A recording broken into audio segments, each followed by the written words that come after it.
পবিত্র রমজানে সরকারি বেসরকারি মাধ্যমিক ও নিম্ন মাধ্যমিক বিদ্যালয় আগামী ৮ মার্চের পরিবর্তে ১৮ ফেব্রুয়ারি থেকে বন্ধ রাখতে হাইকোর্ট যে আদেশ দিয়েছিলেন তা স্থগিত করেছেন আপিল বিভাগের চেম্বার আদালত।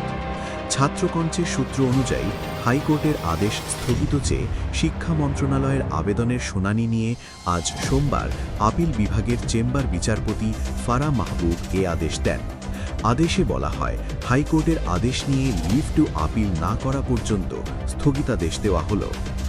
এর আগে এক রিট আবেদনের প্রাথমিক শুনানি নিয়ে গতকাল রোববার হাইকোর্ট রুল দিয়ে ৮ মার্চের পরিবর্তে ১৮ ফেব্রুয়ারি থেকে স্কুল বন্ধ রাখতে নির্দেশ দেওয়া হয়।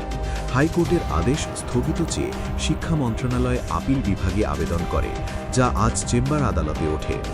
রিট আবেদনকারীর যুক্তি ছিল, বাংলাদেশের ৯৮% নাগরিক মুসলমান, সংবিধানের ২ ক অনুযায়ী প্রজাতন্ত্রের রাষ্ট্রধর্ম ইসলাম এবং ৩১ অনুচ্ছেদ অনুযায়ী আইন ছাড়া কিছুই করা যাবে না। আইন অর্থ আইনের ক্ষমতাসম্পন্ন যে কোনো প্রথা ও রীতি।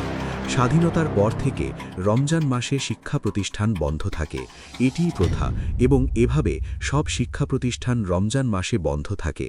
তাই প্রাথমিক ও মাধ্যমিক বিদ্যালয় রমজান মাসে খোলা রাখার ওই সিদ্ধান্ত সংবিধান সমর্থন করে না। ওই আবেদনের প্রাথমিক শুনানি নিয়ে গতকাল হাইকোর্ট রুল দিয়ে ৮ মার্চের পরিবর্তে ১৮ ফেব্রুয়ারি থেকে স্কুল বন্ধ রাখতে নির্দেশ দিয়েছিলেন, যা আজ স্থগিত হল।